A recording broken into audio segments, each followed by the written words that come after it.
Karena kadang-kadang kan kita akan dapati dalam setiap perbedaan masa itu perubahan karakter pada diri kita.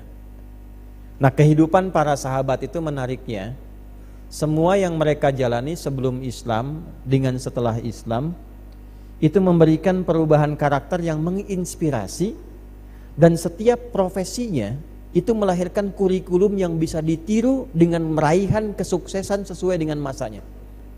Nanti ada yang langsung mendapatkan pengajaran itu, profesinya beda-beda. Jadi jangan mengumpulkan sahabat dengan pemahaman sahabat itu sama kegiatannya, tidak. Ada yang penuntut ilmu, ada yang pedagang, ada yang basicnya diplomat, ada yang basicnya di militer, macam-macam. Dan dahsyatnya, Anda bisa cek sebelum berislam dengan setelah berislam, itu terjadi perbedaan yang sangat luar biasa. Dan siapapun yang mewarisi kurikulum ini setelah kehidupan itu, sukses juga di masanya. Anda boleh cek, Nabi meninggal mewarisi sahabat, sahabat mengajarkan pada tabi'in, tabi'in sukses juga.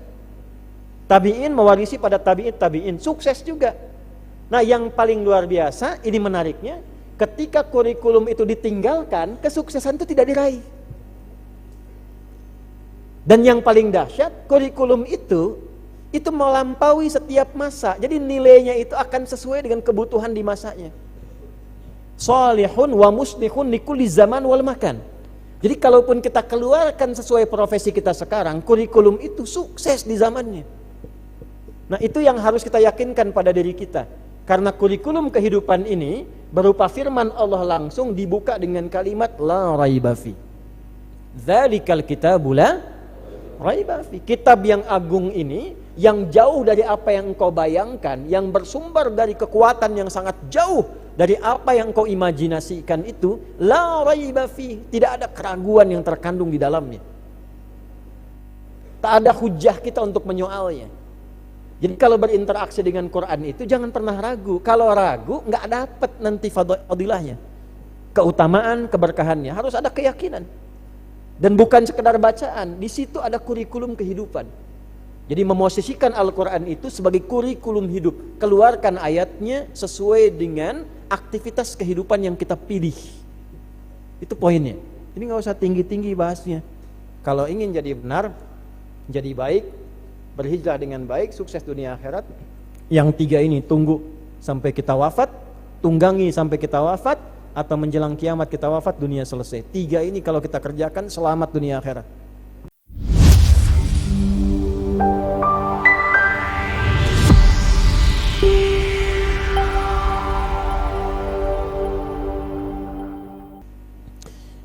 Al-Imam An-Nawawi rahimahullahu ta'ala menempatkan hadis ini pada urutan kedua dalam silsilah hadis yang beliau dokumentasikan secara terurut 42 hadis. Hadis ini dapat dilacak sumber asalnya pertama dalam Sahih Muslim nomor hadis yang ke-8. Kita juga bisa temukan di dalam Sunan At-Tirmidzi nomor hadis 2610. Kita juga bisa temukan dalam kitab sahihnya Imam Ibn Hibban rahimahullahu ta'ala nomor hadis 169. Ya, 3 dulu saja ya. Jadi nanti kalau yang ngajinya pakai Al-Arba'in, nah sumber pokok hadisnya diambil nanti Sahih Muslim, saya ambil 3 tipikal kitabnya sebagai kitab jami'. Jami' itu kitab hadis yang tematik, menghimpun tema-tema umum sesuai kehidupan kita. Nah, jadi kalau teman-teman ingin mengeluarkan tema-tema kehidupan sesuai profesi kita, misalnya Anda nih mahasiswa, berarti babnya kan pengetahuan kan? Nah, keluarkan tema tentang pengetahuan, namanya Kitabul Ilmi. Ditemukannya di mana? Kitab Jami' namanya. Ya, di Masjid Jami' belum tentu. Ya, nah di Kitab Jami' itu ada. Nah, Kitab Jami' misalnya yang utama Sahih Al-Bukhari. Ya, di Sahih Al-Bukhari 97 tema, tema ketiga Kitabul Ilmi. Kitab Bad'ul Wahyi, Kitabul Iman, Kitabul Ilmi. Misalnya teman-teman ada yang aktif di dunia usaha, ya, yang berdagang atau berbisnis dan seterusnya, ya, itu nanti bisa lihat di Kitabul Buyu', topik tentang bisnis. Ya, teman-teman yang di pemerintahan misalnya, ya, di urusan birokrasi dan turunan-turunannya, di Sahih Muslim nanti ada Kitabul Imarat, ya, bab tentang tata kelola pemerintahan. Demikian seterusnya. Maka di sini kitab jami'nya nomor hadis yang ke-8. Kitab sunannya kita ambil Sunan Abu Tirmidzi, ya. Kita dapati di nomor hadis tadi yang saya sampaikan 2610, ya. Kemudian At-Tirmidzi ini menarik, ya, karena nanti ada yang mensifati dengan sunan, ada yang mensifati juga dengan jami', ya. Ada topik tapi ada bab fikih terkandung di dalamnya. Namanya Muhammad, beliau nama aslinya berasal dari Tirmidz, ada yang menyebut Turmuz, maka dikenal dengan At-Tirmidzi. Ya, dan beribadah di penghujung hidupnya sampai matanya itu tidak melihat. Saking khusyuknya beliau beribadah pada Allah Subhanahu wa taala, gitu. Kemudian Ibnu Hibban nomor hadis 169. Itu referensinya. Sekarang sanadnya, ya, sahih, tersambung pada sahabat utama, yaitu sahabat Umar bin Khattab radhiyallahu taala anhu, langsung informasi A1 dari Nabi sallallahu alaihi wasallam. Nah, sekarang kita bacakan matannya, ya. Bismillahirrahmanirrahim. Qala an Abi Hafs Umar bin Khattab radhiyallahu taala anhu qala, hadis yang tersambung sanadnya, saya langsung lompat ke sanad utama, ya, supaya tidak terlampau panjang kita mengurai itu. Telah saya sampaikan teorinya di pertemuan sebelumnya. Hadis tersambung sanadnya pada sahabat mulia Umar bin Khattab, ayahanda ibunda Ummul Mukminin, yaitu Sayyidah Hafsah radhiyallahu taala anhuma. Beliau mengatakan, saya langsung terjemah supaya efektif pembelajarannya. Bainama nahnu julusun 'inda Rasulillah sallallahu alaihi wasallam, tatkala kami sedang duduk santai bersama Rasulullah sallallahu alaihi wasallam, dzata yaumin, satu ketika, idh tala 'alaina rajulun,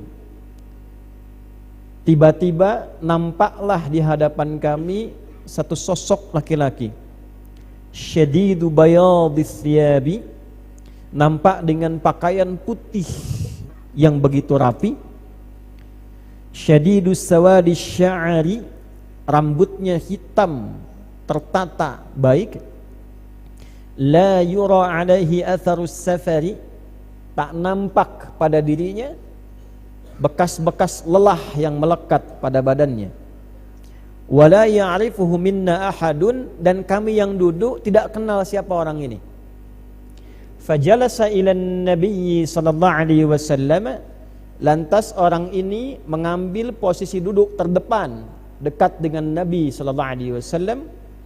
Fa asnada rukbatayhi ila rukbatayhi, bahkan saking dekatnya dengan Nabi, menempellah lutut beliau ke lutut Nabi sallallahu alaihi wasallam. Wa wada'a kaffaihi ala fakhidhaihi, lalu meletakkan telapak tangannya di pahanya. Wa qala, lalu kemudian langsung bertanya pada Nabi sallallahu alaihi wasallam, ya Muhammadu, dalam riwayat lain, ya Rasulullah, akhbirni anil Islam, mal Islam, wahai Rasulullah, terangkan kepadaku, kabarkan kepadaku apa esensi Islam itu. Faqala Rasulullah sallallahu alaihi wasallam, maka Rasulullah sallallahu alaihi wasallam kemudian menjawab, al-Islamu an tashhada an la ilaha illallah wa anna Muhammadar Rasulullah wa tuqimas shalah wa tu'tiyaz zakah wa tasuma ramadhana wa tahujjal baita in istata'ta ilaihi sabila. Nabi mengatakan, pokok keislaman itu adalah engkau bersaksi dengan serius dan sepenuhnya untuk menetapkan bahwa tidak ada Tuhan yang layak dipertuhankan dan disembah kecuali hanya Allah Subhanahu wa taala, lalu mempraktekkan kebertuhanan itu dengan berkomitmen, bersaksi sepenuhnya dan sesungguhnya bahwa Muhammad sallallahu alaihi wasallam adalah utusan Allah yang terakhir. Lalu engkau buktikan syahadatmu itu dengan menunaikan salat secara sungguh-sungguh, mengeluarkan zakat dengan tulus, mengerjakan puasa, dan melengkapi itu dengan mengerjakan haji, berusaha mampu mewujudkannya. Qala sadaqta. Orang ini tiba-tiba mengatakan engkau benar. Fa'ajibna yas'aluhu fayusaddiquh. Umar dalam hatinya komen, kami merasakan heran, orang ini bertanya tapi membenarkan jawaban Nabi. Dia nanya, Nabi jawab, dia bilang kamu benar. Baik ya, ini kan Rasul yang jawab, dikonfirmasi. Kemudian dia bertanya lagi, akhbirni anil iman, mal iman. Tolong sampaikan padaku, ajarkan padaku apa pokok-pokok iman itu. Al-imanu, pokok iman itu an tu'mina billahi wa malaikatihi wa kutubihi wa rusulihi wal yaumil akhiri wa bil qadari kullihi khairihi wa syarrihi. Pokok iman itu engkau yakin sepenuhnya tanpa ragu kepada Allah, kau yakin sepenuhnya akan kehadiran malaikat yang bertugas, engkau yakin sepenuhnya ada panduan-panduan hidup yang telah Allah turunkan untuk mengatur kurikulum kehidupan kita. Engkau yakin sepenuhnya ada Rasul yang ditugaskan untuk menjelaskan panduan kurikulum kehidupan itu. Engkau yakin sepenuhnya bahwa hidupmu terbatas, bahwa akan tiba kiamat yang mengakhiri kehidupan ini. Dan engkau yakin sepenuhnya bahwa hidup kita itu teratur. Ada aturan tentang kebaikan, ada aturan tentang keburukan, dan ditetapkan jalan hidup kita sesuai ketentuan Allah Subhanahu wa taala. Qala sadaqta. Dia respon lagi, engkau benar. Fa'ajibna yas'aluhu fayusaddiqah. Kami heran lagi, dia bertanya, dia membenarkan. Kemudian faqala akhbirni anil ihsan, mal ihsan. Ia bertanya lagi, kabarkan padaku, terangkan padaku tentang ihsan. Apa itu ihsan? Faqala Rasulullah sallallahu alaihi wasallam, maka Rasulullah sallallahu alaihi wasallam kemudian menjawab, al-ihsanu an ta'budallaha ka'annaka tarahu fa in lam takun tarahu fa innahu yarak. Perhatikan terjemahannya. Engkau menjadikan seluruh aktivitasmu sebagai ibadah karena Allah dan merasa diawasi dalam menunaikan ibadah itu oleh Allah sekalipun engkau tak mampu menatapnya. Qala sadaqta. Dia bertanya lagi, akhbirni anis sa'ah, fi riwayatin ukhra mata sa'ah. Lalu kapan, kabarkan kepadaku kapan terjadi waktu yang tepatnya kiamat itu. Faqala Rasulullah sallallahu alaihi wasallam, Nabi kemudian menjelaskan, mal mas'ulu anha bi'a'lama minas sa'il. Tidaklah yang ditanya itu bisa lebih tahu dibandingkan dari yang bertanya. Fa akhbirni an amaratiha. Kalau begitu tolong terangkan tentang tanda-tanda pokoknya saja. Faqala Rasulullah sallallahu alaihi wasallam, maka Nabi kemudian menjelaskan tanda-tanda pokoknya. Antalidal amatu rabbataha. Jika ada satu waktu budak sudah melahirkan tuannya. Wa antaral khufatal urata. Wah, fokus ya pada kalimat ini nih. Wa antaral khufatal urata ri'a asy-sya'i yatatawaluna fil bunyan. Dan engkau bisa menampak, akan tiba tampak engkau lihat orang-orang dari penggembala padang pasir yang biasanya kakinya tanpa alas, pakaiannya sederhana biasa, tiba berubah jadi sosok yang berlomba-lomba meninggikan bangunan. Fantalaqa, habis itu orang itu pergi. Kemudian sahabat-sahabat bingung. Faqala Rasulullah sallallahu alaihi wasallam, maka Nabi sallallahu alaihi wasallam membaca kebingungan Umar itu khususnya dengan mengatakan, ya Umaru atadri manis sa'il. Wahai Umar, tahukah engkau siapa yang bertanya tadi? Faqultu Allah wa rasuluhu a'lam, maka aku berkata Allah dan Rasulnya yang lebih mengetahui itu. Faqala Rasulullah sallallahu alaihi wasallam, maka Nabi sallallahu alaihi wasallam kemudian menjawab, huwa Jibril atakum yu'allimukum dinakum. Yang datang tadi itu Jibril, sedang menyamar menjadi murid sekaligus guru. Dia datang untuk mengajarkan pokok-pokok agama kalian. Rawahu Muslim. Itu hadisnya. Matannya sudah, hadisnya sudah, terjemahannya sudah. Sekarang kita masuk pada syarahnya. Siap insyaallah? Baik ya. Nanti mana itu Kang Falah ya, satu saf. Ini belum dipraktekin nih. Nanti yang kajian berikutnya sebelum masuk nih, yang mau masuk ngambil saf pertama dites hadisnya dulu ya.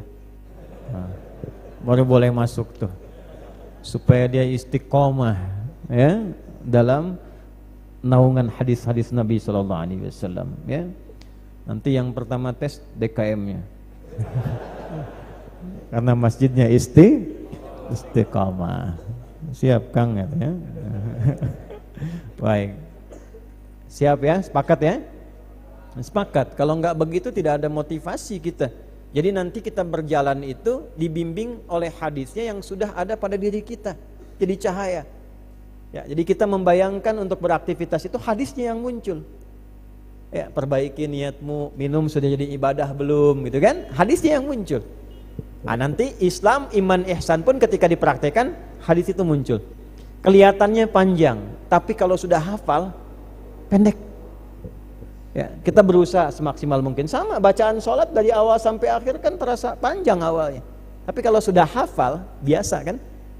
Ya, coba saya ajarkan doa dulu ya untuk memudahkan hafalan. Kalau ingin memulai hafalan supaya mudah itu, saya berikan doanya nih. Ini singkat, padat tapi insya Allah efektif nih. Bismillahirrahmanirrahim. Allahumma paksain. Nah, ayo rekam tuh. Paksa ya. Nah, ayo paksakan, dipaksa. Ya Allahumma paksain. Ya Allah, dengan segala kemurahan-Mu berikan kekuatan pada hamba untuk memaksa hamba hafal hadis ini ya. Ingat itu ya. Nah, kalau pulang tadi pengajian sama siapa? Ustadz Adi. Belajar apa? Doa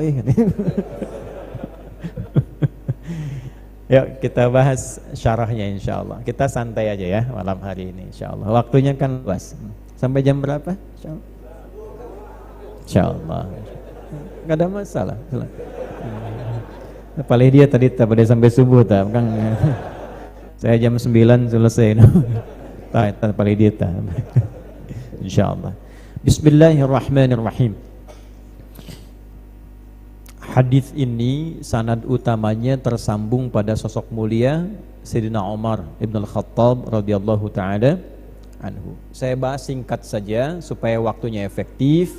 Nanti profil berikutnya teman-teman bisa baca dengan lebih luas. Saya hanya ingin bandingkan Umar yang dulu dengan Umar yang sekarang. Oke? Karena kadang-kadang kan kita akan dapati dalam setiap perbedaan masa itu perubahan karakter pada diri kita. Nah, kehidupan para sahabat itu menariknya. Semua yang mereka jalani sebelum Islam dengan setelah Islam itu memberikan perubahan karakter yang menginspirasi, dan setiap profesinya itu melahirkan kurikulum yang bisa ditiru dengan meraihkan kesuksesan sesuai dengan masanya. Itu indahnya dalam Islam tuh. Jadi kurikulum keislaman itu diajarkan Nabi. Nanti ada yang langsung mendapatkan pengajaran itu, profesinya beda-beda. Jadi jangan mengumpulkan sahabat dengan pemahaman sahabat itu sama kegiatannya, tidak. Ada yang penuntut ilmu, ada yang pedagang, ada yang basicnya diplomat, ada yang basicnya di militer, macam-macam. Dan dahsyatnya Anda bisa cek sebelum berislam dengan setelah berislam, itu terjadi perbedaan yang sangat luar biasa. Dan siapapun yang mewarisi kurikulum ini setelah kehidupan itu Sukses juga di masanya. Anda boleh cek. Nabi meninggal mewarisi sahabat. Sahabat mengajarkan pada tabi'in. Tabi'in sukses juga. Tabi'in mewarisi pada tabi'in. Sukses juga. Nah, yang paling luar biasa, ini menariknya, ketika kurikulum itu ditinggalkan, kesuksesan itu tidak diraih. Dan yang paling dahsyat, kurikulum itu melampaui setiap masa. Jadi nilainya itu akan sesuai dengan kebutuhan di masanya. Shalihun wa muslihun likulli zaman wal makan. Jadi kalaupun kita keluarkan sesuai profesi kita sekarang, kurikulum itu sukses di zamannya. Nah, itu yang harus kita yakinkan pada diri kita. Karena kurikulum kehidupan ini berupa firman Allah langsung dibuka dengan kalimat la raiba fi. Dzalikal kitabu la raiba fi. Kitab yang agung ini, yang jauh dari apa yang engkau bayangkan, yang bersumber dari kekuatan yang sangat jauh dari apa yang engkau imajinasikan itu, la raiba fi, tidak ada keraguan yang terkandung di dalamnya. Tak ada hujah kita untuk menyoalnya. Jadi kalau berinteraksi dengan Quran itu jangan pernah ragu. Kalau ragu nggak dapat nanti fadilahnya, keutamaan, keberkahannya. Harus ada keyakinan. Dan bukan sekedar bacaan, di situ ada kurikulum kehidupan. Jadi memosisikan Al-Quran itu sebagai kurikulum hidup. Keluarkan ayatnya sesuai dengan aktivitas kehidupan yang kita pilih. Itu poinnya. Maka Umar bin Khattab radhiyallahu taala anhu, silahkan dicek sebelum berislam. Sosok yang sangat kuat, tapi kekuatannya digunakan pada konstruksi kehidupan sosial masyarakat pada saat itu yang disebut dengan jahiliyah. Ya, digunakan untuk maaf. Ya, misalnya saling menantang, berkelahi, berduel, bahkan viral. Umar terkenal kadang nantang orang yang berani dengan saya, silahkan bertemu di bukit A, tapi pamit dulu pada ibu yang telah melahirkannya karena ia belum tentu pulang kecuali dengan namanya saja. Itu Umar, pemikir yang handal, tapi pikirannya digunakan untuk membentuk suatu ide-ide kreatif, ya, bahkan ekonomis, tapi ditempatkan pada situasi yang salah. Sehingga setelah beliau masuk Islam, kadang mengenang itu tuh kadang ketawa sendiri, bisa nangis sendiri. Contoh saking jeniusnya, beliau bisa membaca pasar. Ini banyak orang jualan Tuhan, tapi produknya cuma dua sumbernya. Satu dari kayu, namanya sonam, jamaknya asnam. Kalau Anda baca Al-Quran menemukan asnam, itu namanya berhala yang dibentuk dari kayu.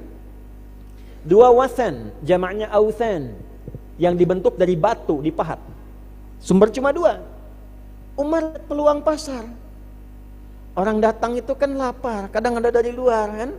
Dia bikin Tuhan versi roti. Dibuat dari roti itu.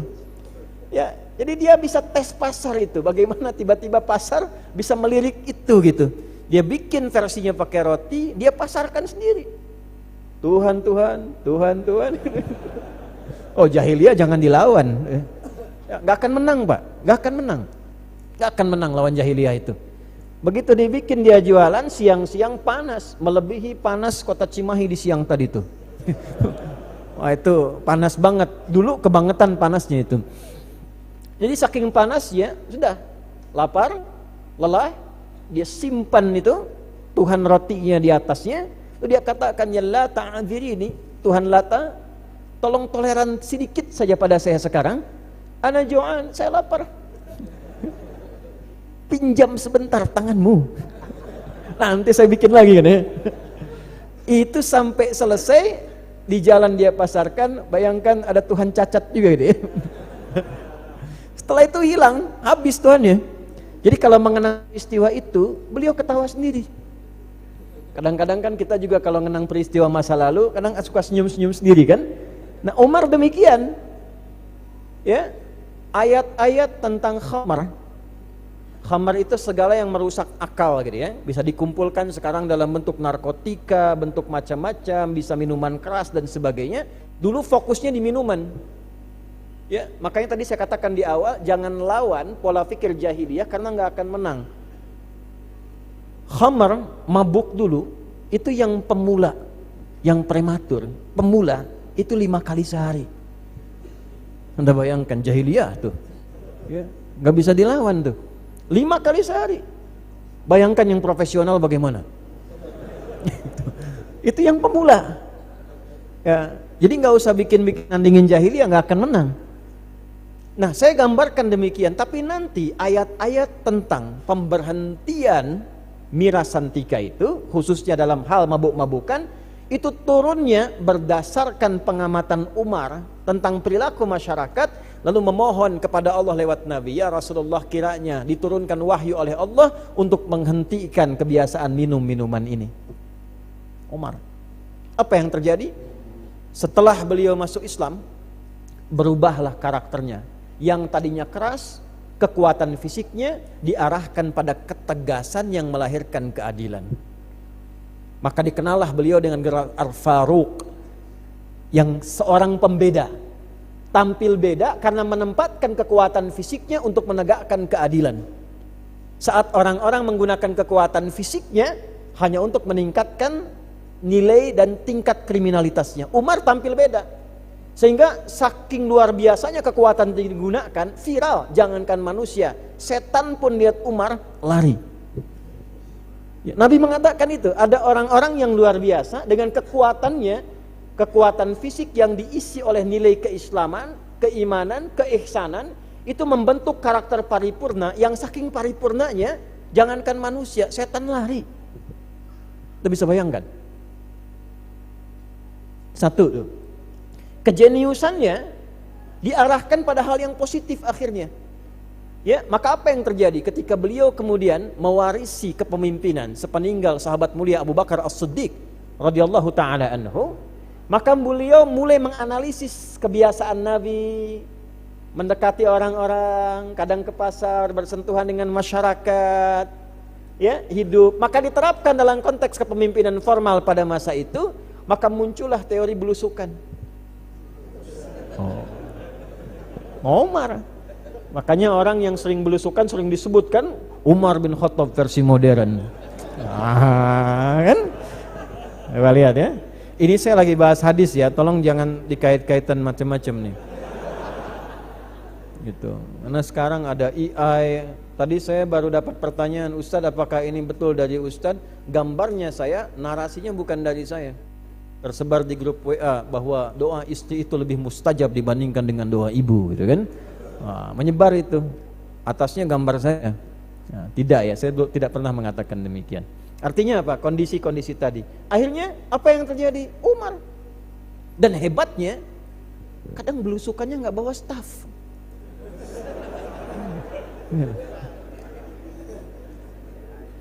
Ya, kamera memang belum ada pada saat itu, gitu kan?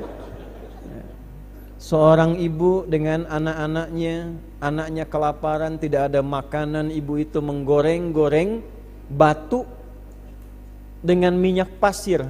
Maksudnya pasirnya seakan-akan jadi minyak, batu ditaruh di situ, digoreng untuk menandakan pada anak, ini mama sedang masak ya, tunggu sampai matang, kalian tidur dulu. Anaknya sampai ketiduran, ibunya sambil mengeluarkan nasyid, bersyair saat menggoreng-goreng itu. Ya, duhai khalifah, enak-enakan tinggal di istana sementara rakyatnya menderita kelaparan demikian. Duhai khalifah yang enak makan gandum sementara rakyatnya hanya menggoreng batu dengan beralaskan minyak dari pasir. Umar lewat. Melihat peristiwa itu, langsung berlari dengan keadaan fisiknya yang sudah mulai menua, datang ke Baitul Mal, mengasukkan gandum ke dalam wadah pada saat itu, dibawa langsung di pundaknya. Ajudan lihat, ajudan langsung mengatakan, ini biar saya yang bawa. Kata Umar, tidak, saya yang dihisab sebagai seorang pemimpin. Au kamakal. Dibawalah gandum itu, didatangi ibu itu, langsung kemudian diganti periuknya dengan yang layak untuk digunakan minyaknya, pakai itu, dimasakkan gandumnya. Ketika dimasakkan, ibu itu masih melanjutkan syairnya, nasyidnya, qasidahnya. Duhai khalifah, enak-enak kau di istana sampai orang lain yang datang kemudian membantu kami untuk memasakkan.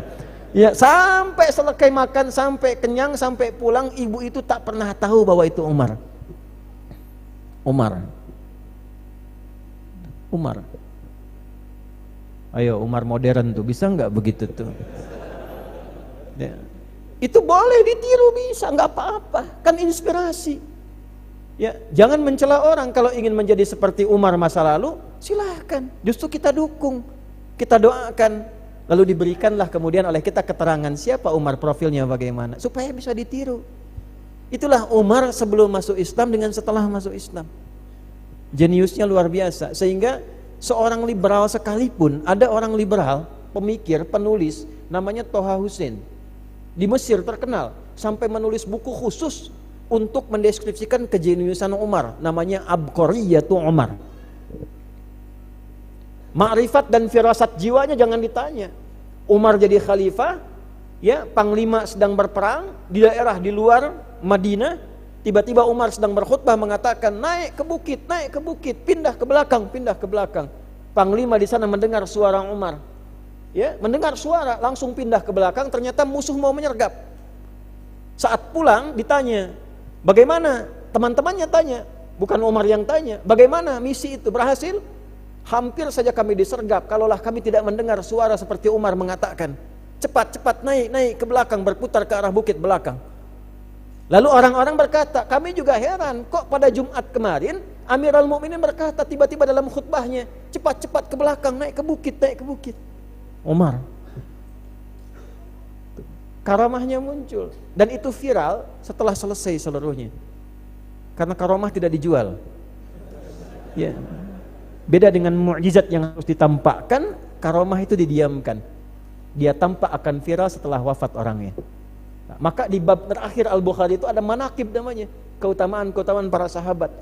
Itu bukan daya khayal, tapi tingkat nanti keimanan tertinggi yang telah mencapai derajat ihsan. Nah, pertanyaannya, apakah keislaman kita yang kita yakini dan kita peluk sampai dengan hari ini sudah melahirkan perubahan kehidupan kita menjadi lebih baik dengan tingkatan-tingkatan yang bisa kita nilai dan kita evaluasi? Maka jika kita ingin berubah menjadi lebih baik, lebih positif, lebih mulia, setidaknya meniru orang-orang di masa lalu, kuncinya 3. Sebelum sampai ketiga itu, biarkanlah Umar berbagi kisah dengan mendapatkan 3 bagian yang pokok ini, dengan mengatakan di mana, dalam suasana apa 3 itu didapatkan. Maka beliau berkata, bainama nahnu julusun 'inda Rasulillahi sallallahu alaihi wasallam. Tatkala kami sedang duduk santai dengan Nabi sallallahu alaihi wasallam. Bainama, ketemu kata julus, kata kerja, itu menunjukkan salah satu maknanya sifat santai. Anda bisa bayangkan sahabat itu santainya pun yang dicari orang terbaik. Dalam santainya pun. Sebab kalau Anda bergaul dengan orang terbaik, dalam santai pun akan selalu mendapatkan pelajaran yang baik. Ya, sebab orang terbaik itu kalau bicara, kalaupun guyon pasti ada hikmahnya. Kalau ngobrol, kosakatanya pasti ada maknanya. Maka pesan pertamanya, carilah orang-orang terbaik di sekitaran kita, jadikan ia teman, sekalipun harus ngobrolnya ringan, Anda akan selalu mendapatkan manfaat yang merubah kehidupan kita menjadi lebih baik. Pembuka hadisnya. Karena itu Umar mengatakan julus dari kata jalasa. Jalasa yajlisu. Jalsan wa jilsatan wa julusan. Ya. Enggak ada kaitan dengan jealous, itu bahasa Inggris. Ya. Ini harus saya jelaskan dulu karena bersamaan dengan berkembangnya teknologi digital yang kuat, ilmu sharaf mengalami perubahan tasrif. Kitab hilang, yang diandalkan sekarang digital. Dulu kita ngaji kitab perubahan sharafnya itu dari fa'ala yaf'ilu, fa'ala yaf'ulu, fa'ala yaf'alu, sekarang berubah. Tak-takayu, taktiku, tiktokan. Fasbakayu, fasbiku, Facebookan, Instagrama, Yanstagrimu, Instagraman. Tuh wazannya ada semua tuh. Formulanya ada, yang alif pakai sin, pakai ta, ada kan? Ada yang belum tuh, yang wazan fa'ala, taba, yatubu, youtuban. Jalasa bukan sekedar duduk, asalnya berpindah dari posisi rendah ke tinggi. Lawannya qa'ada. Qa'ada, qaf ain dal, berpindah dari posisi tinggi ke rendah. Jadi kalau saya sedang berdiri begini, lalu saya ingin turun posisi rendah, duduk. Maka dalam bahasa Arab ini disebut qa'ada namanya. Kata perintahnya uq'ud. Sifatnya qu'ud dan duduk. Orang sholat berdiri. Karena ada persoalan tak bisa berdiri, duduk dia, tinggi ke rendah. Maka berdirinya qiyaman, tak mampu berdiri, duduk qu'udan. An-Nisa ayat 104. Fa idza qadaytumus sholata fadhkurullaha qiyaman wa qu'udan wa 'ala junubikum. Tapi kalau berpindah dari rendah ke tinggi, itu jalasa, sifatnya julusan. Umar mengatakan di sini bainama nahnu julusun, bukan qu'udun, ingin memberikan kesan bahwa kalaupun Anda duduk-duduk santai sambil ngopi, bahasa anak muda kongko-kongko, ya, kopdar, ringan-ringan, cari tempat, situasi, cari orang yang bisa mengangkat Anda derajatnya lebih tinggi sekalipun ngobrol santai.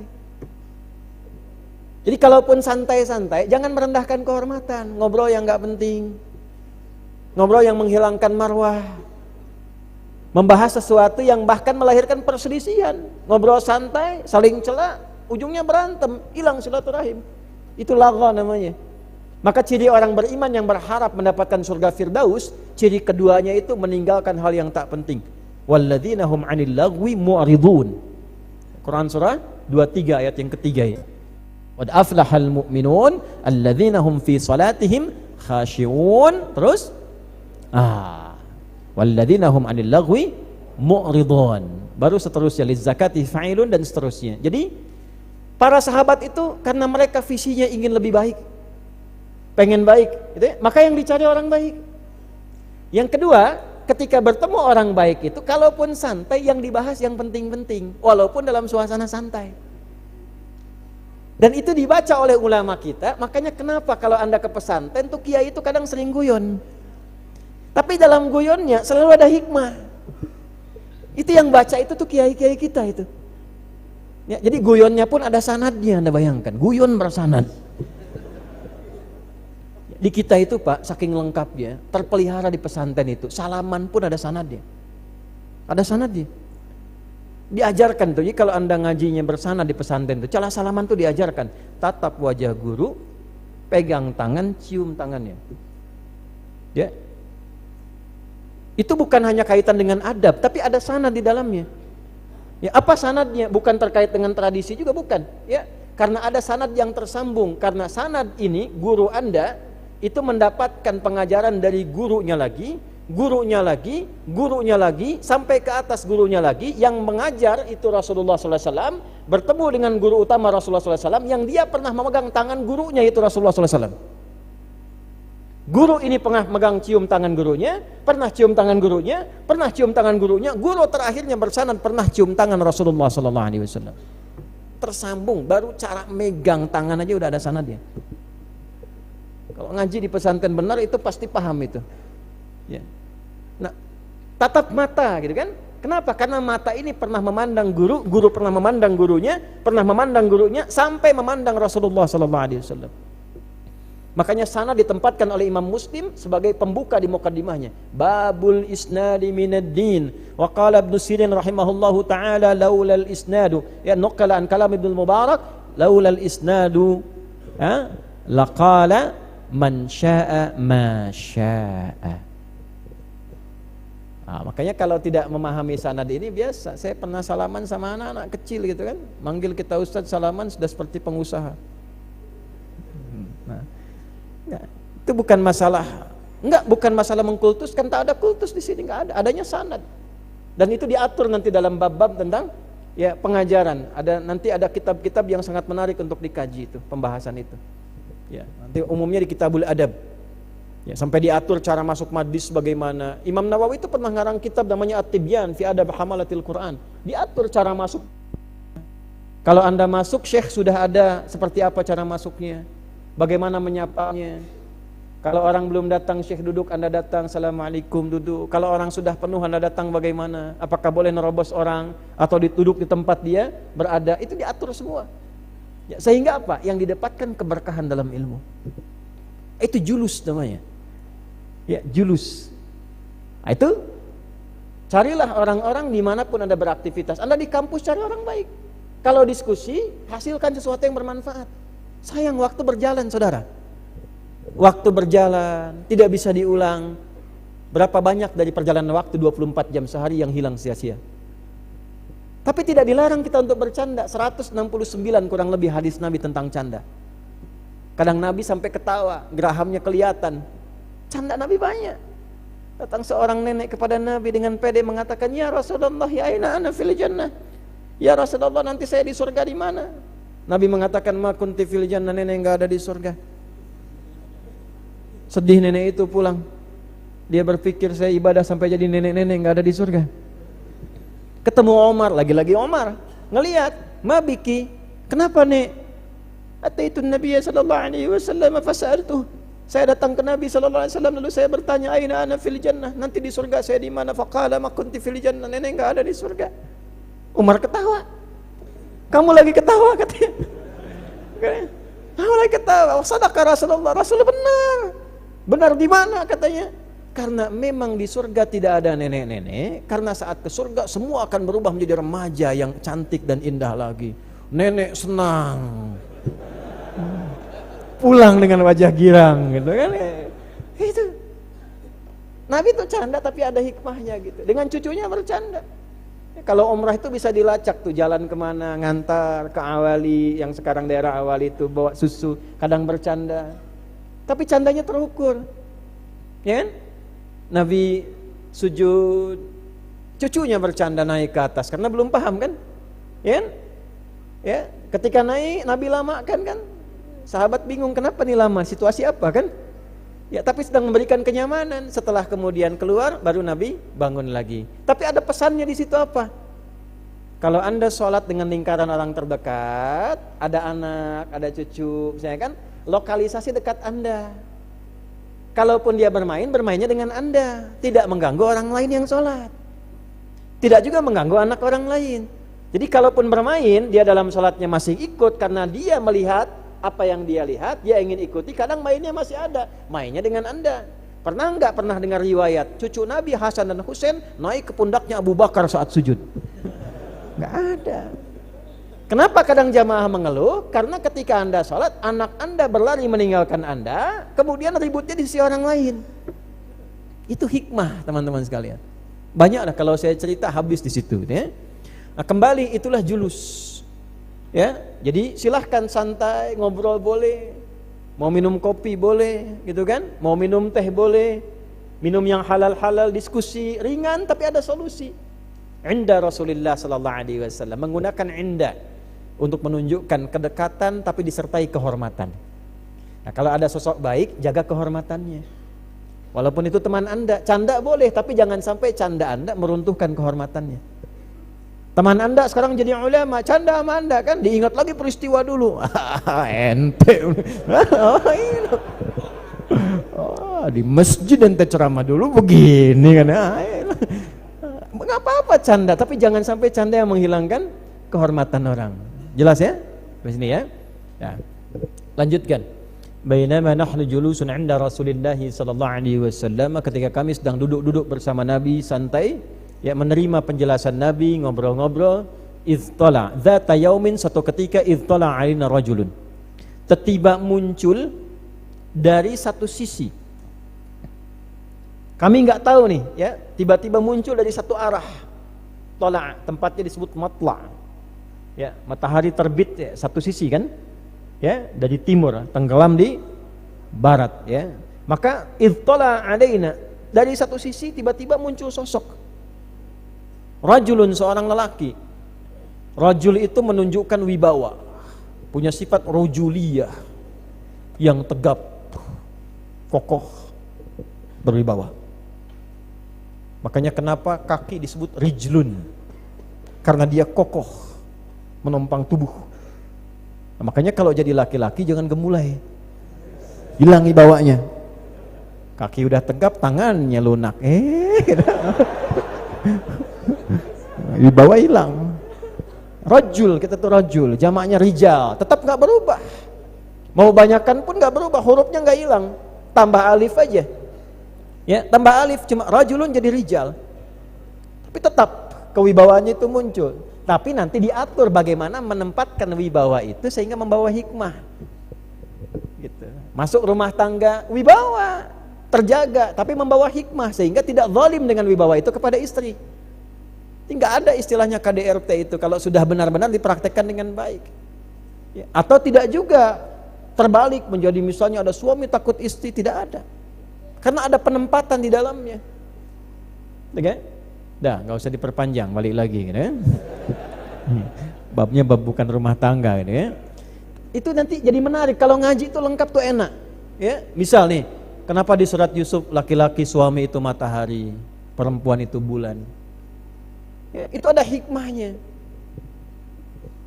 Inni ara akhada asyara kaukaba wasyamsa wal qamara ra'aituhum li sajidin. Aku lihat kan 11 gemintang itu, lalu 1 mentari dan bulan itu hormat kepadaku. Ditafsirkanlah mentari itu ayah sekaligus sosok suami. Digambarkan majaznya itu menggunakan matahari yang menyinari, ayah itu memberikan sinar pada keluarganya. Tapi sekaligus juga menyengat, melindungi. Kalau ada yang mengganggu, sengat tuh dengan wibawanya. Tapi juga kalau ibu jemur pakaian basah, sinar matahari mengeringkan. Ada luka di anak, di istri, air mata mengalir, keringkan dengan jemari sinar itu. Gitu. Istri rembulan, tampil indah, tampil cantik, tampil menawan, tampil baik, seperti menatap keindahan bulan. Matahari kan gak ditatap, tapi merasakan sinar. Tapi bulan kan indahnya ditatap. Gimana caranya anak natap ibu jadi teduh, suami natap ibu jadi teduh, seperti Nabi Muhammad natap Sayyidah Khadijah, baru natap setengah masalah hilang. Rembulan. Itu kan suami natap ibu muncul masalah, meteor tuh.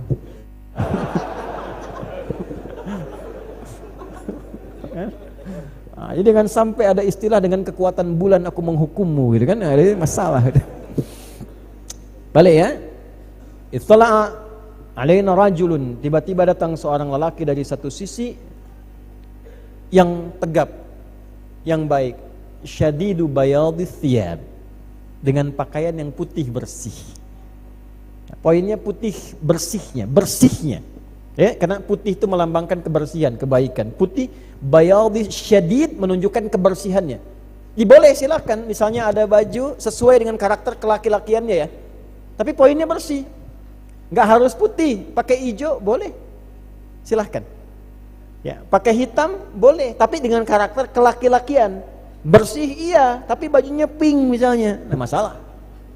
Nggak sesuai dengan karakter kelaki-lakiannya, maka datang dia menggunakan pakaian yang bersih rapi. Jadi pertama, ternyata penampilan itu pun itu memberikan dampak pada diterimanya ilmu dan pengetahuan. Beda teman-teman, ini kan di akhir tadi diberikan kisi-kisi kan, karena ini Jibril datang menyamar mengajarkan pokok agama. Kalau mengajarkan guru atau murid? Guru, maka guru pun datang dengan penampilan rapi. Anda bayangkan kalau ada orang guru datang ke masjid, ustadz ngajar pakai kaos, pakai peci sengklek gini, gitu kan? Cuman pakai kaos, celana sontog, enak gak ngajinya? Nggak nyaman. Ini ustadz atau overtime di terminal Cicahem gitu kan. Bisa. Ya. Tanya, guru juga sama, ketika melihat murid itu penampilannya itu mengkhawatirkan, pikiran guru terganggu.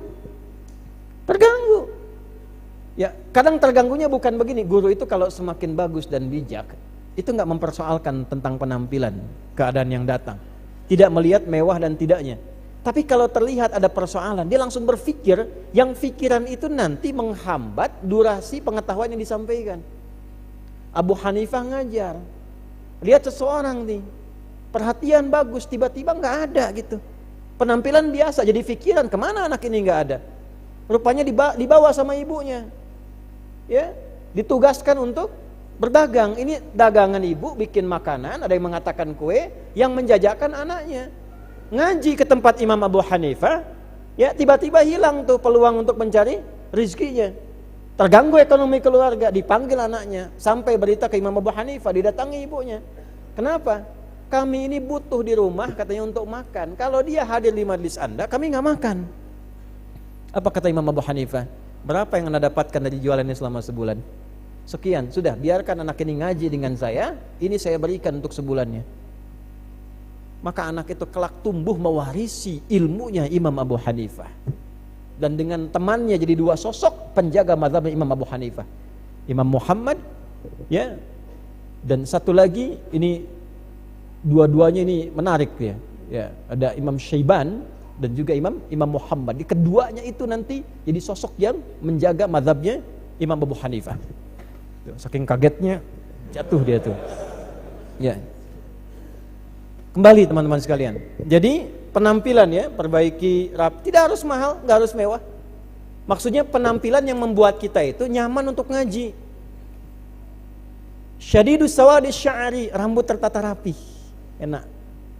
Kan? Wah, kebayang kalau Anda masuk ke sini saya lihat satu rambut kepang 11 misalnya kan, ini kan rapiin, enak, ya, sehingga malaikat yang ada di sampingnya pun mendoakan. Teruskan. Syadidus sawadi sya'ri la yura alaihi atharus safari. Ini poin penting, mungkin jarang dijelaskan di poin ini. Tidak nampak pada dirinya bekas-bekas mampir, lelah pada tubuhnya. Jadi kalau ingin ngaji, ingin belajar, ingin ke kampus, di pengajian manapun, fokus. Jangan jadikan sebagai nyambi. Nanti ilmu yang sampai pun hanya sekilas dan sebagian, tidak akan utuh. Di mana pengajian? Di Istiqomah malam ini. Ya udah, kita makan mie aja nanti sambil ngaji. Nah, nanti yang masuk mie-nya yang banyak, ngajinya sedikit. Ya, kalau banyak mampir, dosen juga begitu. Kalau kebanyakan mampir, nyambinya banyak, yang pokok nggak akan maksimal. Makanya kalau kita ingin mengajar atau bahkan ingin belajar, apa yang pertama diutamakan itu? Siapkan diri kita betul-betul untuk mengajar atau betul-betul untuk belajar. Penampilan sudah bagus, sudah tersisir dengan rapi, sudah siap, fokus. Ngaji, ya ngaji. Perkara nanti ada sesuatu yang ingin kita tuju, selesai ngaji, saya datang. Oke? Ya Allah, itu colenak di depan enak banget gitu kan. Tapi kalau saya nggak datang, tertinggal saya. Bismillah setelah pengajian. Begitu selesai pengajian, colenak habis. Kepikiran di jalan sebelum pulang meninggal. Yang terbawa colenak kepikiran. Maka ketika masuk surga, yang terekam di kepalanya itu colenak, ya Allah. Maka turun jawaban, wa utubihi mutasyabiha. Maka diberikan persis seperti yang tergambar. Ting, colenak. Walakum fiha ma tashtahi anfusukum. Di surga itu pengen apa langsung ada. Ting, gitu ya. Nah. Sekali aja, kalau dua kali ting jadi ayu nanti. Balik.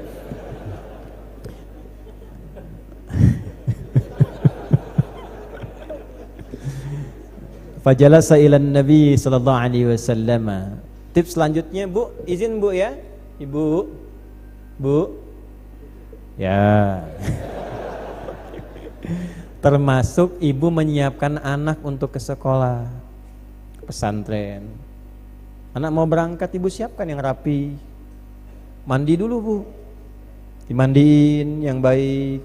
Berangkat walaupun masih TK, enggak apa-apa. Rapikan supaya dia pede. Belajar dari awal. Berangkat, fajalasa ilan Nabi sallallahu alaihi wasallam. Maka orang itu tiba-tiba mengambil saf depan.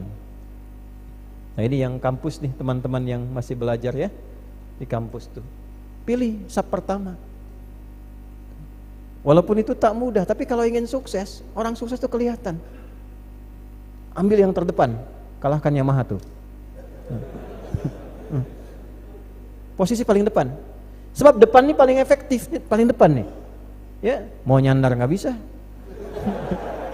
Ya kan? Bikin handphone nggak enak sama Ustadz, ya kan?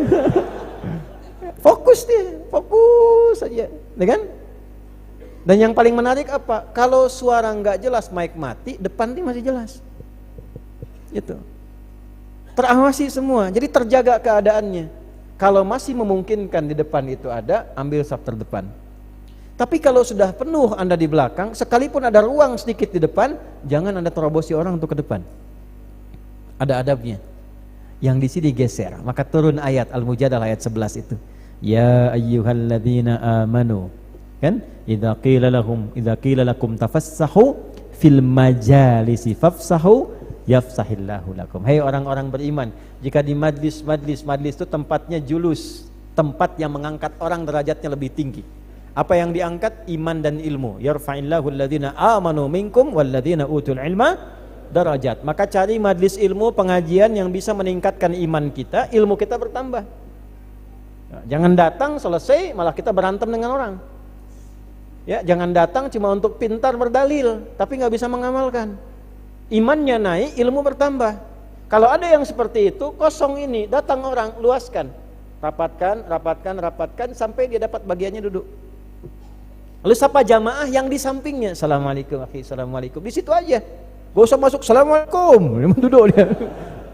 Duduk. Syekhnya itu Imam Nawawi itu sampai begitu, makanya ilmunya berkah. Anda boleh cek ya, yang nyusun hadis arba'in itu banyak.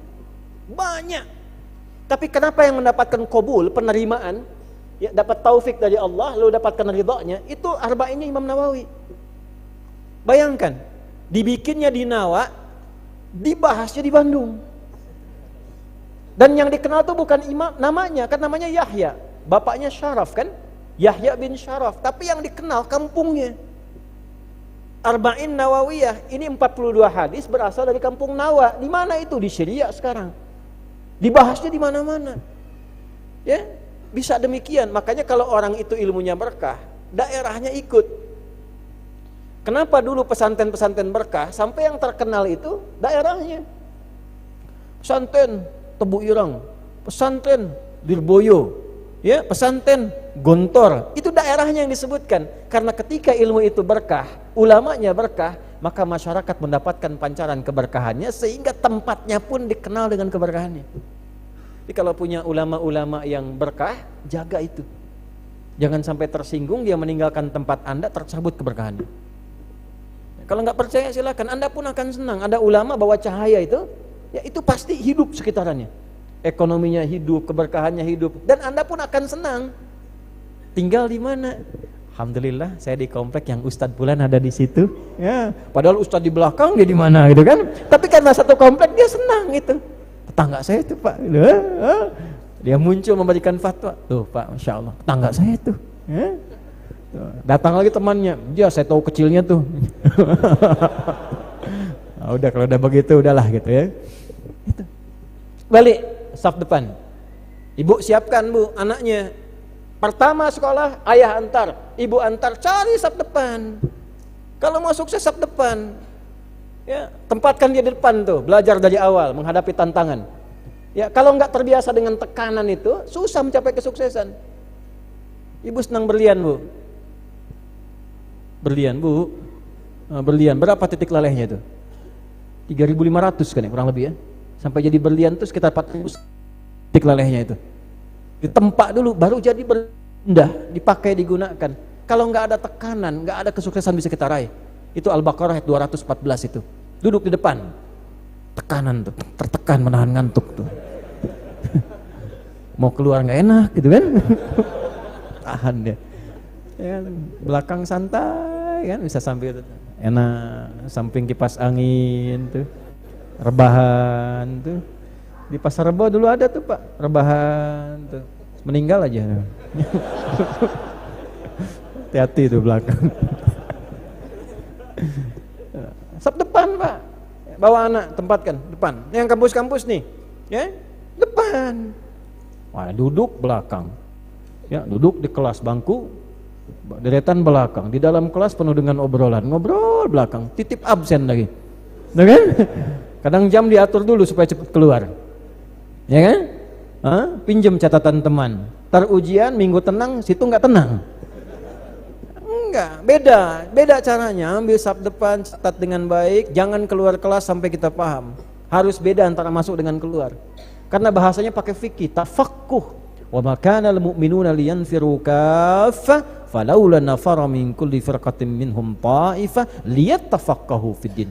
Tafaqquh itu dari kata faqiha berubah jadi tafaqqaha, taknya menunjukkan kesungguhan, tasdidnya menunjukkan motivasi 2 kali lipat karena tidak mudah menghadapi tantangan. Jadi Anda itu datang dengan keluar, masuk dengan keluar, datang dengan pulang mesti beda. Jangan sama, masuk kampus duduk, antara masuk dengan keluar nggak dapat apa-apa. Ngapain duduk di situ? Dan bukan cuma terima, tapi sampai paham. Tahu, paham. Lihat tafaqquh, berusahalah paham pada apa yang dipelajari. Dengan pemahaman itu kita bisa mengembangkan ide-ide ke depan. Jadi sebuah kreativitas. Nah, ini maju depan. Fajalasa ilan Nabi sallallahu alaihi wasallam wa asnada rukbatayhi ila rukbatayhi, sampai saking dekatnya lutut mau nempel. Nah, ini menandakan ada model seperti talaki, lesehan. Ada lagi yang menafsirkan membangun keakraban antara guru dengan murid, tapi dengan tetap menjaga kehormatan. Boleh ngobrol dekat. Jadi guru saat mengajar, jadi teman saat bermain. Gak apa-apa, silakan main bola sama-sama, ya main pingpong boleh, main tenis meja, main pedal sekarang tuh silakan aja, gak apa-apa, bareng-bareng. Dan tidak berubah, tetap sama aja. Oh, dilawannya siapa? Guru. Oh, tidak berubah karena dengan Ustadz Adi pingpongnya menjadi syariah. Supnya pakai bismillah, bismillahirrahmanirrahim. Kalau mau cemes, alhamdulillah. Kena cemes, astagfirullah. Pingpong syariah bersama nggak ada itu. Pingpong ya pingpong aja. Ya, tapi ya hormat. Main bola serius, iya. Ya, guru bawa bola tackle ya tackle. Ya, dia cedera, Anda gantikan pengajian kan kita. Kan simpel kan? Nah, balik ya. Nah, jadi bangun keakraban. Nah, dengan akrab itu nanti guru tahu. Oh, murid ini karakternya begini. Kalau guru-guru dulu itu masuk TK, masuk SD, tahu itu. Kebiasaannya apa, makannya apa, bajunya gimana. Dulu kami di pesantren itu sampai tahu karakter-karakternya itu. Piring yang dipegang itu apa, ya, dan seterusnya. Nah, kalau cerita kita terlalu detail lah itu hal-hal demikian. Tapi itu poinnya. Silahkan duduk terdepan, tapi dengan sopan. Anda sopan, guru segan. Ya. Lanjutkan. Wa wada'a kaffayhi ala fakhidhaihi, maka meletakkan telapak tangannya di pahanya. Ini tidak harus Anda duduk langsung telapak tangan praktekkan, letakkan di paha, gitu. Tidak begitu. Ya, jadi ada namanya hakiki, ada majazi. Ya, ini apakah hakikatnya langsung ditiru sesuai tekstual pemahamannya?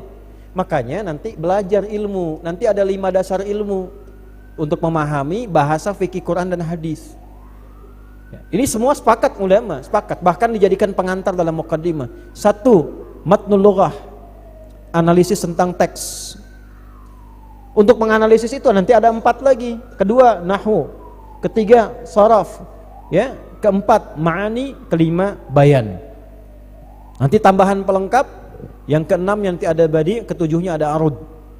Ya, nanti fungsinya masing-masing bisa berubah. Nah, untuk memahami Quran, memahami hadis, nggak bisa teksnya begitu, maknanya langsung begitu, tidak.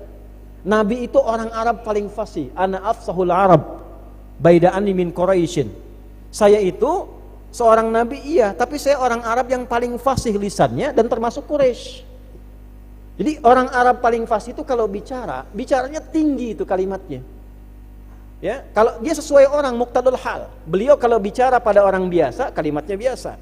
Tapi kalau bicara pada orang yang bias tinggi kalimatnya, maka yang digunakan tuh nanti balaghahnya yang keluar, bayannya, ma'aninya. Nah, membaca memahaminya pakai bayan juga, pakai ma'ani juga, itu ada ilmu alatnya.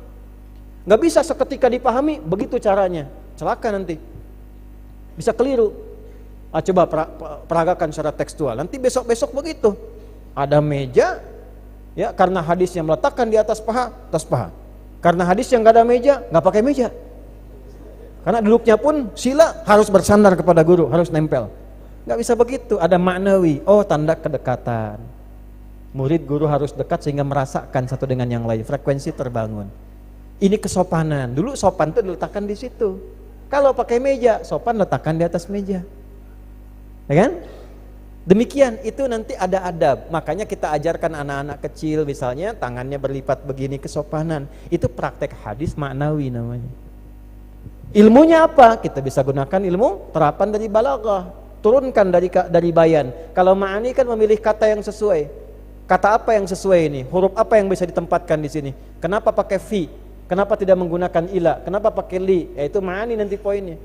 Kalau udah pakai bayan, nah nanti ada majaz, ada hakikah wal majaz. Majaznya pakai apa? Apakah ada isti'arah, apakah ada kinayah, apakah tasbih dan sebagainya. Diterapkan di situ. Kalau nggak pakai itu repot. Selain kaku nanti masalah. Pernah dengar hadis ini nggak? Ya, kalau saya terjemahkan untuk memudahkan nih. Jika Anda ingin sujud, maka sujudlah dengan mendahulukan, jangan sujud seperti duduknya unta, maka dahulukanlah tanganmu sebelum lututmu. Dengarkan hadis itu? Idza sajadka ya fala tasjud kama yabrukul ba'ir falyadha yadayhi qabla rukbatayhi. Tapi ada hadis lain mengatakan idza sajadta atau kama qala fala tasjud kama yabrukul ibil falyadha rukbatayhi qabla yadayhi. Kalau Anda mau sujud, maka sujudlah jangan seperti duduknya unta, dahulukan lututmu sebelum telapak tanganmu. Terbayang nggak? Satu hadis mengatakan dahulukan telapak tangan, satu hadis mengatakan dahulukan lutut. Yang benar yang mana?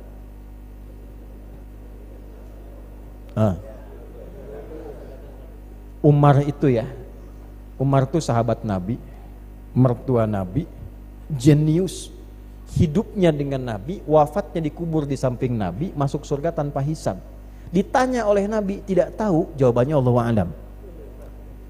Ini ya, sahabat Nabi bukan, kerabat Nabi bukan, hidup nggak di samping Nabi, dikubur jauh dari Nabi, ditanya jawab.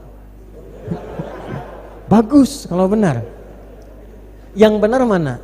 Pakai lutut atau pakai telapak tangan?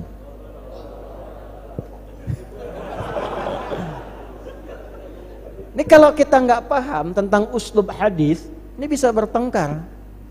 Yang satu mengatakan pakai lutut, yang satu mengatakan enggak benar, yang sunat telapak tangan. Padahal itu hadis diposisikan oleh Imam Abu Daud dalam kitab sunannya cuma beda 2 nomor. Yang pakai lutut dari Wa'il bin Hujur sanadnya nomor hadis 838 itu di kanan bawah tuh. Ya. Yang pakai telapak tangan dari Abu Hurairah itu nomor hadis 840, beda 2 nomor, sebelah kiri atas. Gitu. Tapi kalau kita nggak baca dengan ilmunya, kayak kontradiktif. Yang benar yang mana nih? Jangan-jangan kepala duluan gitu kan? Repot. Tapi ini pernah kejadian. Ibu di rumah, suami baru pulang malam seperti begini karena di jalan macet. Saya mohon saya koreksi sebentar. Tadi saya katakan di awal saya selesai jam 9. Saya tambah dikit boleh ya? Boleh. Tapi yang mau sampai jam 3 atau subuh tetap silahkan. Lanjut. Suami pulang karena padat, macet, nggak sempat nyampe rumah sebelum Isya. Nyampe rumah, sholat Isya di rumah. Begitu beliau i'tidal turun sujud, didahulukan lutut. Istri pas melihat, tatapan tajam, lebih elang. Begitu salam, tanpa muqaddimah. Tadi papa sholatnya salah katanya. Waduh, panitia sholat di sana. Pas sholatnya salah. Suami kan tadi rojuliahnya bangkit. Kan suami itu qawwamuna 'alan nisa kan, pemimpin tuh. Apa sifat pemimpin yang utama itu? Nah, tidak mau dipimpin. Pemimpin itu sifat utamanya tidak mau dipimpin. Ya, jadi dia menerima masukan, kurang menerima saran. Ya. Apa yang terjadi? Memang kenapa mah? Harusnya tadi bukan lutut dulu tapi telapak tangan yang nempel duluan. Suaminya nggak mau kalah, mama yang nggak baca hadisnya. Padahal dua-duanya nggak baca. Tapi karena kasus itu semalaman menjadi orang yang seakan tidak saling kenal. Suami ke barat, istri ke timur. Anda bisa bayangkan, tidur di kasur yang sama dengan posisi yang berbeda, dengan mimpi yang sama, mempersoalkan itu tadi. Paginya sepakat datang waktu itu ke kami, nyampaikan. Begitu datang saya senyum. Saya sampaikan, Bu, Pak, dua-duanya ini ada dalam satu kitab hadis, cuman beda 2 nomor. Saya ceritakanlah yang pakai lutut itu riwayat Wa'il bin Hujur. Wa'il ini masuk Islam sejak Nabi itu masih kuat, kokoh, baik, ikut berjuang dengan Nabi. Sering meriwayatkan hadis tentang sholatnya Nabi, ibadahnya Nabi. Nabi masih kuat, masih kokoh, beliau melihat begitu Nabi mau sujud, yang turun lututnya dulu. Kelihatan Wa'il. Kemudian selesai berjalan terus, masa berganti, Nabi sepuh, 3 tahun sebelum wafat, sekitar tahun ke-7 Hijrah, Abu Hurairah datang masuk Islam. Ya kan? Usia Nabi kurang lebih sudah 60 tahun. sudah berpetualang banyak menunaikan syariat, ikut aksi militer juga, di Badar, di Uhud dan sebagainya, dan terdapat masalah di lutut. Ya, semakin sepuh usia, ya kan? Biasanya kan yang pertama terasa lutut kan? Maka tercatat dalam hadis-hadis Nabi kadang-kadang sholat itu ada tongkat di sampingnya, nyandar ke tiang karena lutut bermasalah. Maka ketika lutut ini bermasalah, beliau menggunakan telapak tangannya untuk menahan saat sujud. Terlihat oleh Abu Hurairah, diriwayatkanlah oleh Abu Hurairah yang menggunakan versi telapak tangan itu. Maka sahabat hanya akan mempraktekkan apa yang dilihatnya, walaupun mereka mengetahui informasi lain. Apa yang dilihat oleh mereka itu yang mereka kerjakan. Abu Hurairah tahu ada yang pakai lutut, tapi pengalamannya melihat langsung dengan Nabi menggunakan telapak tangan, itu yang diriwayatkan, itu yang dipraktekkan. Wa'il karena membersamai Nabi dari awal tadi, beliau lihat Nabi menggunakan lutut, yang dipakai oleh beliau lutut. Walaupun dua riwayat itu ada, dikumpulkanlah oleh para ulama, digabungkan jadi satu, dipakai metode namanya al-jam'u wa taufiq. Dikumpulkan, dianalisis. Oh, ternyata masalahnya bukan pakai lutut dan telapak tangan. Pertama, coba lihat hadisnya. Kalau engkau ingin sujud, janganlah sujud seperti duduknya unta. Yang pakai lutut itu menggunakan untanya itu ibil, unta tanpa beban. Afala yanzuruna ilal ibili kaifa khuliqat. Unta namanya banyak. Unta netral tanpa beban, ibil. Unta yang betina, nakah. Naqatallahi wa suqyaha fakadzabu fa'aqaruha. Baik ya, itu nakah, untanya Nabi Saleh, unta betina. Unta jantan namanya jamalun. Saya percepat tuh. Jamal. Bukan Jamal, itu beda. Jamal indah, tampil, elok, rupawan. Diserap ke laki-laki, jamil. Ya kan? Dibawa ke perempuan, jamilah. Ada Pak Saiful, ganteng, jamil. Ya kan? Ada misalnya Mulan, ya, cantik, jamilah. Ya kan? Asalnya Jamal. Jadi kalau Anda namanya Jamal, itu ada alifnya. Jadi kalau Anda ke Saudi misalnya mau umrah, lihat ada alifnya enggak? Kalau enggak ada alif, Jamalun, unta. Di imigrasi akan lihat tanda tuh. Unta jantan. Kalau dia bawa beban, itu ba'ir namanya, ba'ir. Unta itu kalau dia tidak ada beban, maka Nabi katakan, kamu dahulukan ya lututmu, jangan seperti unta. Unta mendahulukan depannya dulu. Nah, unta itu kakinya berapa? Kalau nggak tahu, Allahu alam. Pernah lihat unta nggak? Berapa kakinya? Masalahnya begini, masalahnya apa yang Quran minta, kadang kita nggak pakai tuh. Ketika diminta melihat unta, dimintanya pakai nazar, analisis. Afala yanzuruna ilal ibil. Jadi bukan sekedar lihat, sampai didalami itu kenapa yang istimewa di ibil itu apa? Ternyata kakinya dua, yang dua lagi tangannya. Unta punya tembolok, tempat menampung air. Dia bisa simpan di situ, dia tahan. Bisa sampai 2-3 bulan tuh kalau dia tahan tuh. Jadi kalau Anda tahan minum sampai 2-3 bulan, saya nggak teruskan tuh. Ya. Terus dia punya selaput di matanya. Kalaupun ada badai di padang pasir, dia keluarkan selaputnya, dia lewat aja santai. Dia hewan perasa. Dia akan memperlakukan tuannya sesuai perlakuan tuan pada dirinya. Ya. Nah, depannya itu tangannya. Maka Nabi katakan gini, kau dahulukan lututmu sebelum tanganmu. Jangan seperti unta, karena unta tanpa beban itu dia akan mendahulukan bagian depannya begini, baru belakangnya. Tapi ba'ir berbeda, dia akan tekuk bagian belakangnya dulu, baru depannya. Ba'ir itu unta punya beban. Jangan engkau sujud seperti unta yang punya beban.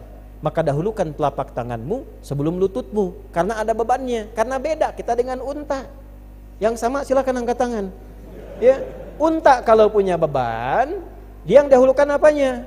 Lututnya. Kalau tak ada beban, tangannya. Kita terbalik. Kalau punya beban di lutut, dahulukan tangan. Kalau nggak ada beban, santai silahkan lututnya. Ya, tapi nggak harus seperti unta, itu majas namanya. Kita ambil ke suasana kita. Nabi sepuh, punya masalah di lutut. Masalah lutut bukan karena sepuhnya. Jadi jangan sampai Anda simpulkan misalnya keadaan sepuh dan muda, bukan. Anda olahraga, main bola, kena tackle, cedera, Anda masih muda. Tapi lutut bermasalah, mau sujud pakai telapak tangan. Paham? Telapak tangan bermasalah, gunakan lutut, gak ada masalah. Jadi jangan disimpulkan, oh ini masalah lutut, masalah tua. Ada anak muda sujud, tua. Ada beda. Nah, ngaji fikih begitu.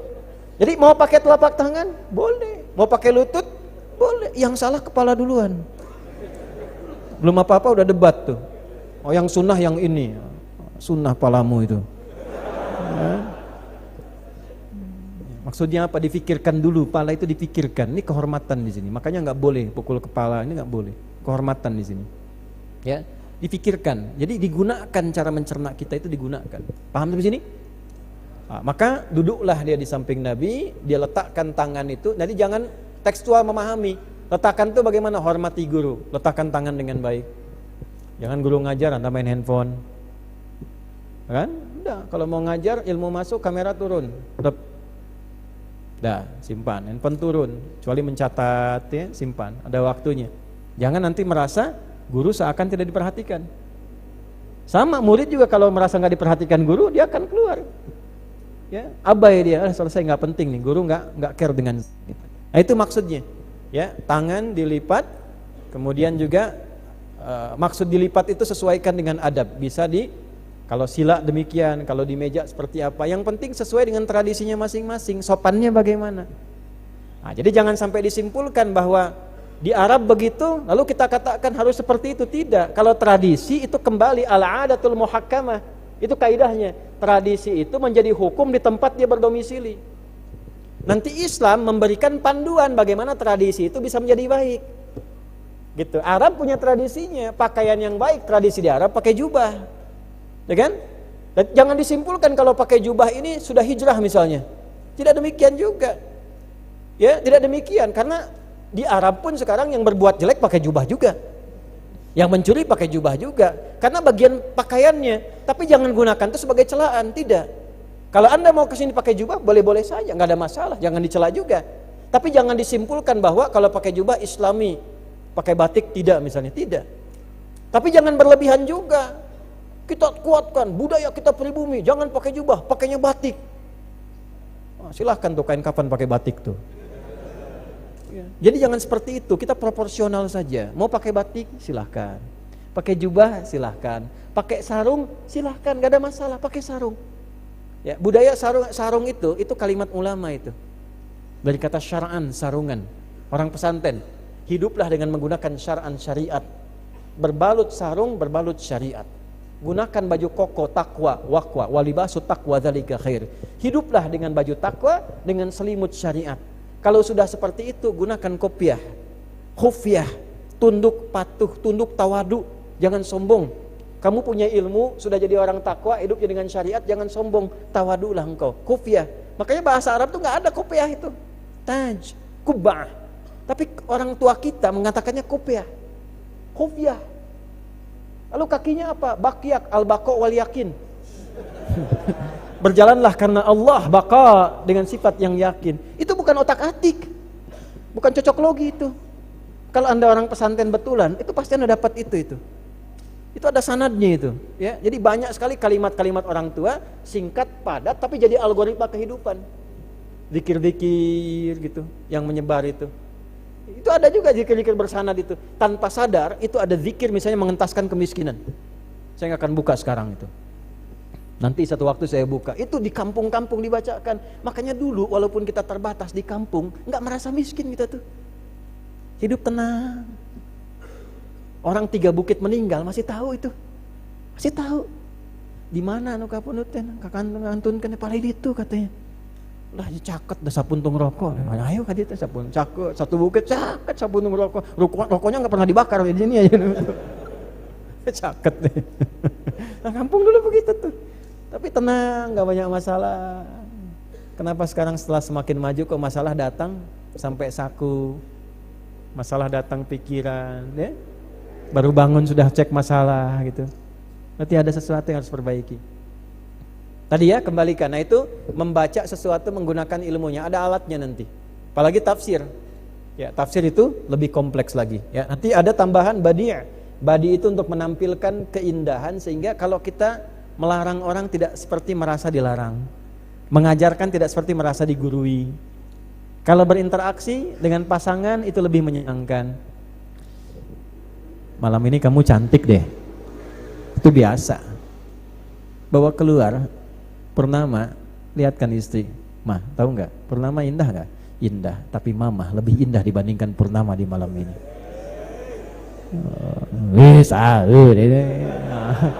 Itu badi namanya, lu badi ya. Ya. Anti kal badri fil jamalah. Tapi kalau anti badrun beda. Anta kal asadi fis saja'ah. Anda itu seperti singa. Beda, singa aja kalah sama Anda. Lain, itu ada ilmunya. Nanti kalau baca Quran, kita akan temukan keindahan-keindahan itu. Ngaji yang arud akan keindahan irama Quran. Sehingga kalau sudah merasa indah di irama itu, kita meninggalkan irama lain. Mau syair, mau musik, mau macam-macam, ya. Alhamdulillah. Kalau ilmu saya jelaskan tuntas, hukum musik saya jelaskan, tapi sikap saya terhadap musik saya katakan. Saya nggak terus senang musik itu, nggak senang, nggak nyambung dengan saya itu. Tapi hukum saya jelaskan. Kadang orang potong-potong saya nggak nyambung. Ya, biarkan tanggung jawab di hadapan Allah itu. Ya. Ini ustadz yang menghalalkan musik, kalimat dia sendiri itu.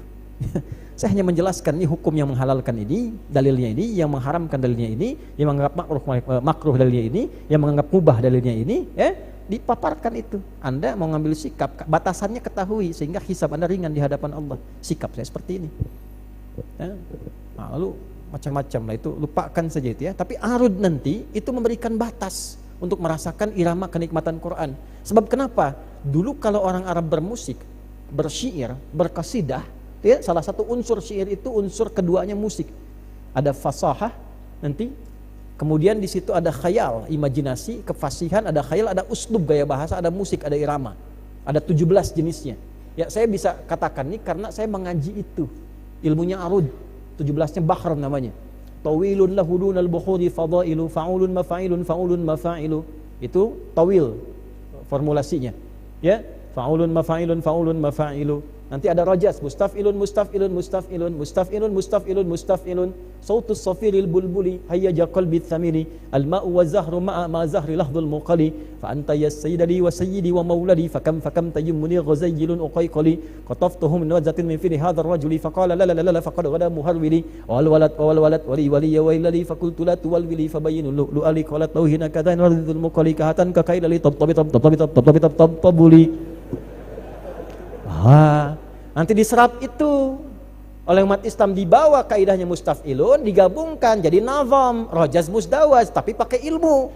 Rajaz musdawas dibentuk nanti oleh siapa misalnya? Ya, nanti ada di antara yang mengarang Alfiyah, Ibnu Malik namanya. Ya, nanti disyarah lagi nanti. Ya, syarahnya Ibnu Hisham misalnya. Ibnu Malik ketika membuat syarah menggunakan rumus apa? Rajaz namanya, rajaz musdawas. Mustaf'ilun. Ya, kalamuna lafdhun mufidun kastaqim wasbun wa fi'lun thumma harfunil kalim wahiduhu kalimatun wal qawlu am wa kalimatun biha kalamun qad yu'am bil jarri wat tanwini wan nidawa al wa musnadin nisbi tamyizun hasal bi tafa'alti atat wa ya if'alli wa nunik balanna fi'lun yanjalli. Nyambung semua i. Ada irama, ada saja ujungnya. Nanti diiramakan. Qala Muhammadun wa Abdu Maliki, ya, terus sampai ujungnya itu. Nah, itu asalnya dari senandung-senandung jahiliyah, tapi dikonversi menjadi ilmu. Gitu. Iramanya tetap. Nah, Quran itu kalau baca ada irama kan?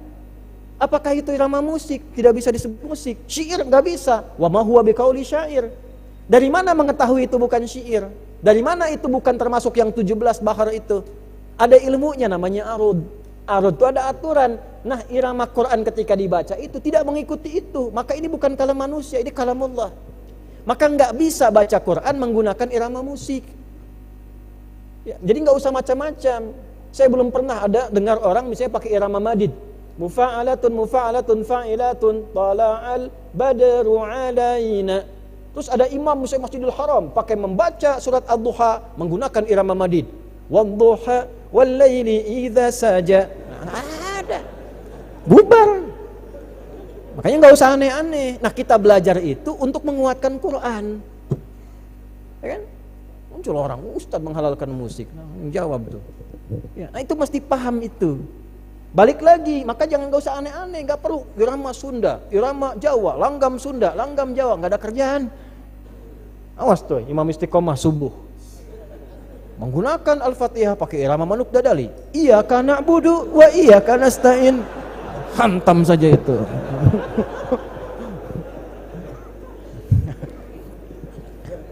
Jadi ilmu tuh dipakai di tempatnya, paham kita. Ya, jadi nggak usah aneh-aneh. Ya, kreativitas itu nggak boleh pada sesuatu yang sudah tauqif, ada tajwid.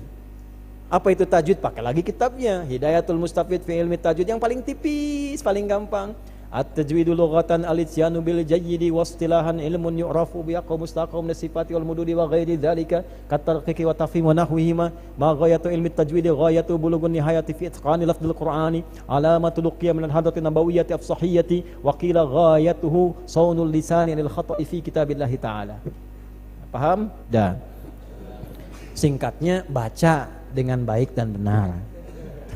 Sesuai hukumnya, kalau panjang baca panjang, pendek baca pendek, wasol diwasolkan, wakaf diwakafkan. Kalau baca begitu, tiba-tiba irama muncul sendiri sesuai algoritma tubuhnya. Keluarlah semua kemampuan kata dan suara dalam tubuh. Dari makharijul huruf, 17 tempat keluar dalam tubuh kita. Keluarlah karakter suara kita. Jadi kita bisa tahu, oh ini si fulan yang ngaji nih. Ya, karena terbaca dari keadaan suaranya, gak usah macam-macam. Nah itu ilmu namanya. Bawa ke suasana tadi, jadi sudah duduk, sudah beradab, sudah siap. Tinggal belajar, apa pelajaran pokok kalau pengen ngaji. Ini gak usah tinggi-tinggi bahasnya. Kalau ingin jadi benar, jadi baik, berhijrah dengan baik, sukses dunia akhirat. Yang 3 ini tunggu sampai kita wafat, tunggangi sampai kita wafat, atau menjelang kiamat kita wafat, dunia selesai. 3 ini kalau kita kerjakan, selamat dunia akhirat. Apa yang 3 itu? Bulan depan kita akan teruskan ini untuk kita kaji kembali. Tapi tadi sudah saya berikan bocoran kisi-kisi di awal, ada Islam, ada iman, ada ihsan. Pesan-pesan yang datang dari langit bukan sekadar untuk didengar, tetapi untuk direnungkan dan diamalkan.